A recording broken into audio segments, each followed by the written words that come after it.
Hello YouTube family, it's Dave with Smize Flies.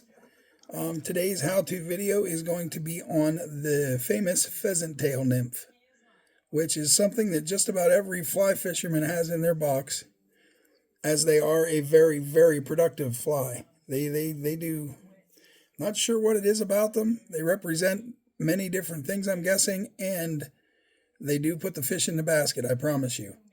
So anyway, I am going to be making a thread bed as we speak, which you've heard me talk about in many videos. I'll take that back the whole way to where the hook starts to bend, where the shank starts to bend into the hook shape, like right there, and then I'll come back forward, trying to keep nice even wraps the whole way through so we have a nice, well, you want a smooth body, and believe it or not, the thread, which is the very bottom thing underneath the body of the fly, is just as important as the body itself, because you can really make a mess of a fly by not having a nice thread bed. And that's just a hard, cold truth. So, anywho, hope everybody made it through that crazy TikTok ban. I wish somebody somewhere could explain to me what the point in that even was, because, like, it was 15 hours and it was back again. Thank you, Donald Trump, for standing up and, fighting for our Second Amendment right, or First Amendment right of freedom of speech. I'm so used to saying Second Amendment because of the NRA and having pew-pews and things of that nature, which I don't own any, but I did in my day. My children do, who go hunting. And we talk about the Second Amendment a lot around here. So anyhow, the First Amendment right, Donald, thank you very much for standing up for our freedom of speech and making sure that they didn't take that away from us for whatever foolish reasons they may have had for it.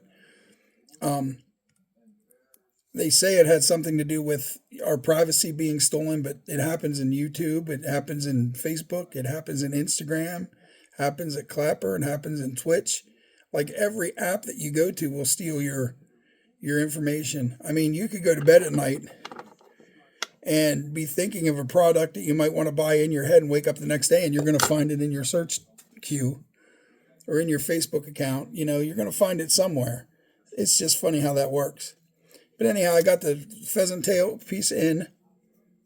Yeah, there's a mayfly I tied, laying there, all lonesome by itself.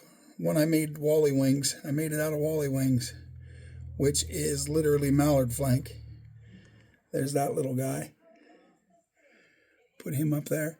All right, so now I'm going to tie the wire in, because these have wires that they use for segmentation.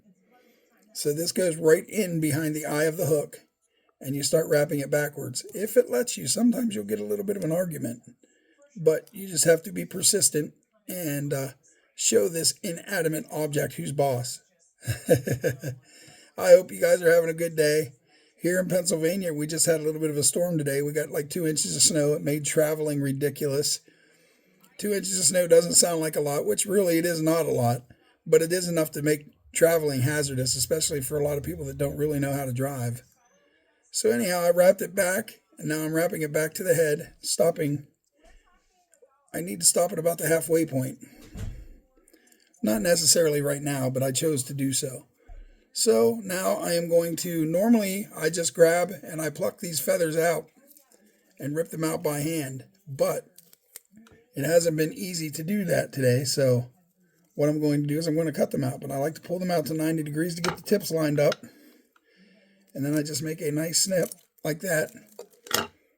And I will go ahead and I will tie that in right here, leaving a little bit up there to cut off, so I can get that nice and even. And I'm going to be wrapping this tight because I don't want everything spinning on me. I probably should have laid a little bit of glue down on the thread before I tied this in, because this stuff will spin on you. It's very slippery, apparently. Okay, and I tied it back to where I wanted it to go. Now I'm going to come back up to where I stopped before, which is right here. I'm going to try to grab a hold of these and lift them up and let these fly smith scissors do their work, which will cut it perfectly flat. I missed this one. That's the only reason that's still there. But it'll take it right flat to the thread. And for this step, this little tool comes in handy. This is called a Stonfo Pinza Elite Hackle Pliers. And when you pull this back, you get a little bit of a hook. So what you want to do is you kind of want to put it on there, and then move it on up to where you want it and let it hang, and then you can start wrapping your pheasant tail, which, you only get a couple wraps anyway with it because, well, that's about all it takes. Okay, and that pulled out on me. So there I am talking high on this thing, and yeah, this might be a little bit. I'm going to tie another piece in because that didn't work out. Bear with me, y'all. And this is stuff that, every tire is going to deal with. You're going to have things that don't agree with you. Doesn't matter how good of a tire you are, how long you've been doing it or anything. Problems will exist. They're going to sneak up on you and try to bite you in your butt. Matter of fact, you know what? I'm going to end this one. And no, I'm not. I'll be right back. Give me 1 second, y'all. I'm going to go grab something. Sorry to interrupt the video like this, but I have a better idea. I've got a plan, if it'll let me do it. Yeah.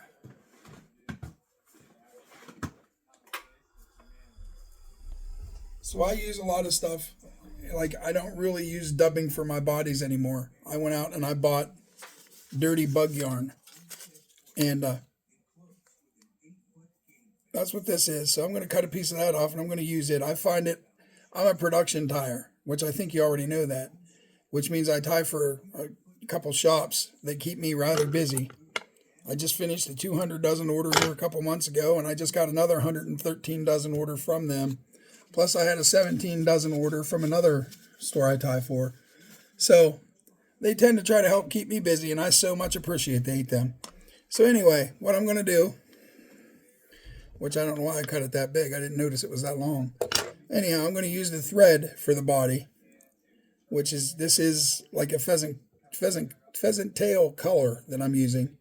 And I will wrap this all the way back to where it meets my tail and my wire.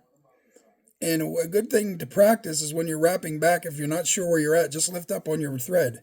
Lift up on any of your material back there, and you can see that's right where I want it. So I always take one more wrap, and then I'll go back up to where I need it to stop, which is about right there. And it won't take very many wraps of this because about 3/4 of your hook from the back towards the front is going to be the body, and then the rest of it's going to be the thorax and the wing case and the wings that are sticking out of the wing case, stuff like that. So that's about where I'm going to stop and wrap this in. Takes a few wraps. I always tend to take more wraps than needed, which I don't know why. I want to make sure my fly holds together for the fisherman. I really worry about the fisherman. There's a nice snip. So then you're going to take your wire and make the segmentation with the wire. Oh, that's a little too close. There we go. I like that. It's just there's such a small area that you can wrap to right now that I'd like to get at least 3 or 4 wraps, which I got 4, which is great. So now I'll wrap this back a little bit to meet right about there so I can catch my wire and get it wrapped in.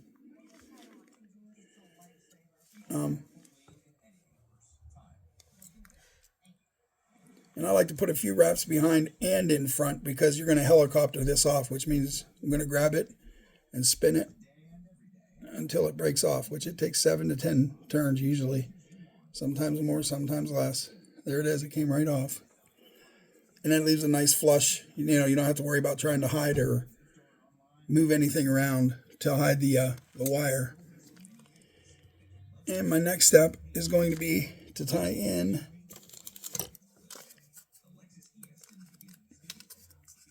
my wing case.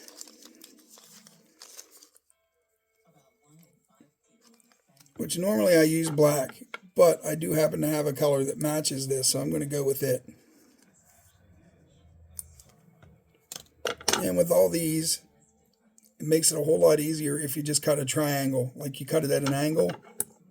And I like to kind of make it to a point if I can. So I got that cut. Whoops, now I dropped it. Great thing to do in the middle of a video. One thing about watching what I'm doing is you'll get to see that the mistakes that get made by all tires.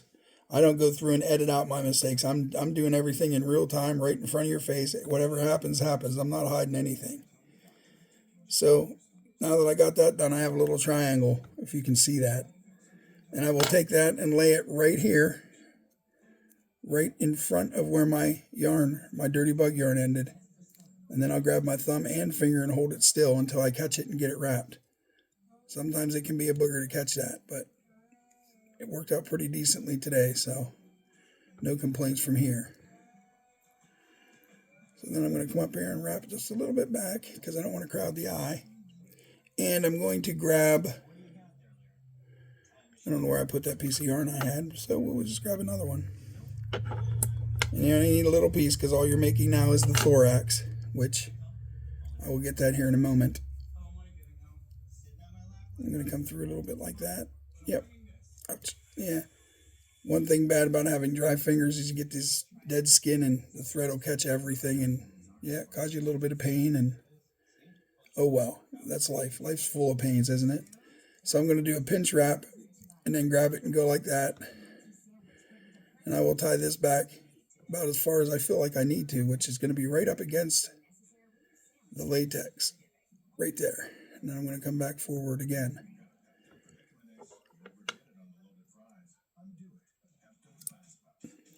And Fly Smith scissors or something else. I talk about them in every video, but if you guys would use a pair, you would know what I mean. You can't stop talking about them. They're the best pair I've ever used. Matter of fact, I like them so much, I have 4 or 5 pair, and I just ordered another pair. Green pitted steel I have coming in the mail.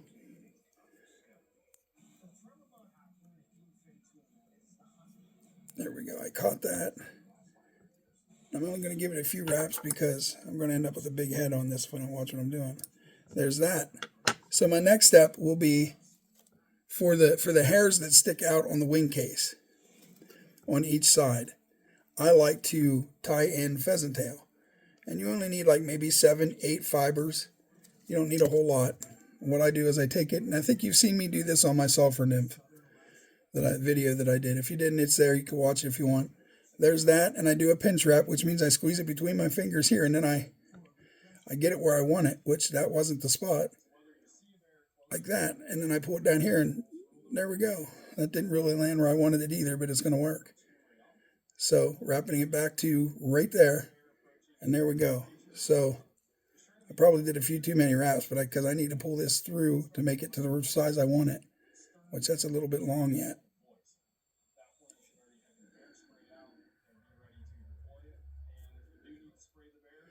Okay, I'm going to go back. I'm not real happy with what I did there, so I'm going to try to fix it. See, everything's starting to come off the front of the hook, which that can be a real problem. I mean, a big problem. So I'm going to stay up here with it now that I got that fixed, and I will cut this back out. All right.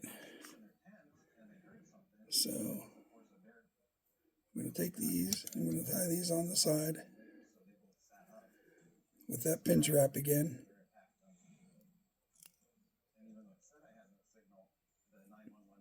Now, if I pull this nice and slow, that's about where I want it.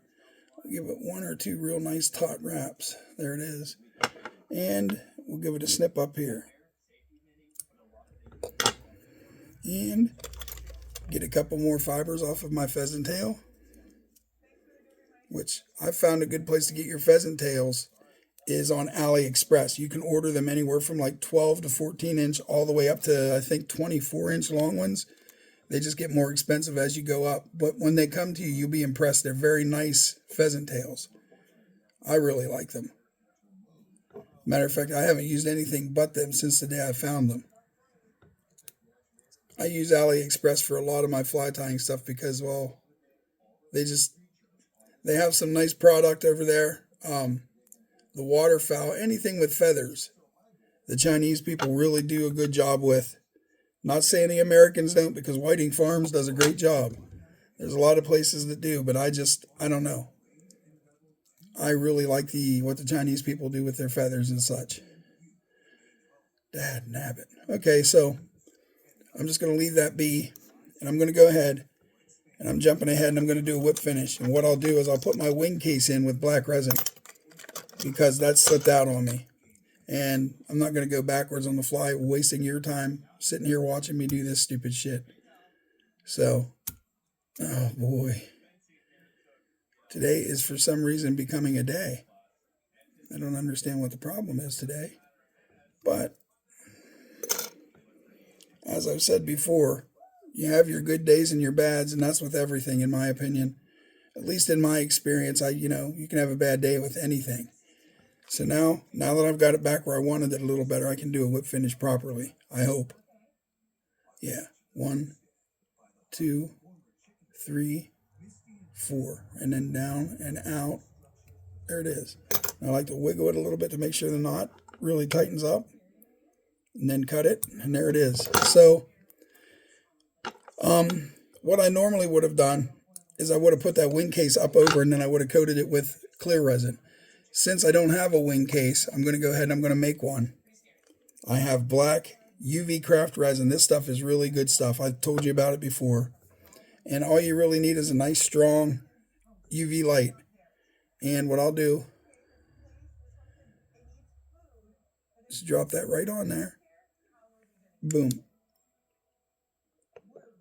Now, it doesn't always go on there that smooth. Trust me. Sometimes you got to do it over and over again, but that one went real slick for me.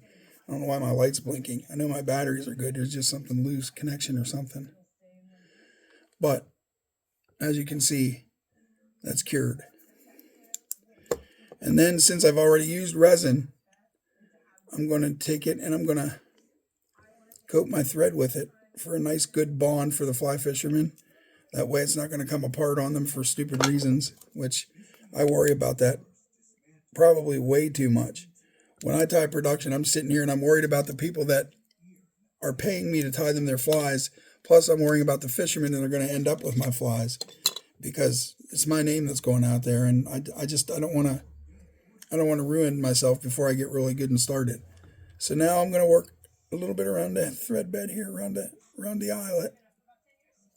Was it? Oh, okay, there we go. Now it should work. Yep, we're glowing red now. There's the eyelet. I can see it plain as day. I know that fisherman will be able to get his tippet through there, and everybody will be happy, especially when he catches a fish and lands it. So, I've got one more little issue to take care of, and that's because I tied pheasant tail in to do it for the body, but I didn't use it for the body. So I'm going to cut that out, and we're going to have a little bit of a fatter tail because of it, but that's okay. It's not going to hurt a darn thing. And I will take this out. I'm going to have to cut that there too.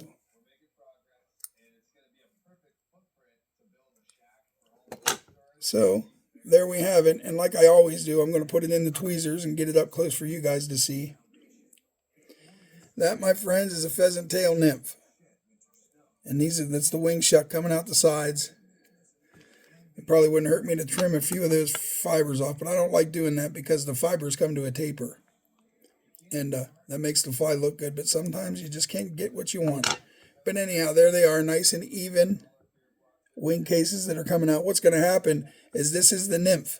The next stage will be the emerger. So this case, this thing that you see, this black, that's the wing case. That's going to break open, and then you're going to have hair standing all over the place. And then eventually it's going to grow and it's going to come out of the water and fly, and it's going to have a set of wings. And then it's going to become a spent wing, which the wings will die kind of and fall off to the side, and they'll hit the top of the water, and that's the end of their life cycle. But there you go. There's your pheasant tail nymph. Thank you guys for being here. As always, if you like what you saw, even all my stupid mistakes, please like the video. And if you don't mind, go to the main page there in the front and give me a sub, which is a subscription. Subscribe to me. It's free. I'm trying to build my followers up so I can get to 1,000 so I can do live videos over here on YouTube. I would love to be able to hang out and talk to you guys and kind of build a little YouTube family over here like I have over on TikTok. At one time I had 10,000 followers on one account over there on TikTok. And when I got a new phone, somehow I lost that account and started another one that has 1,900 followers in it now. And I go live all the time over there. I thank you guys so much for being here. God bless you all. Take care now.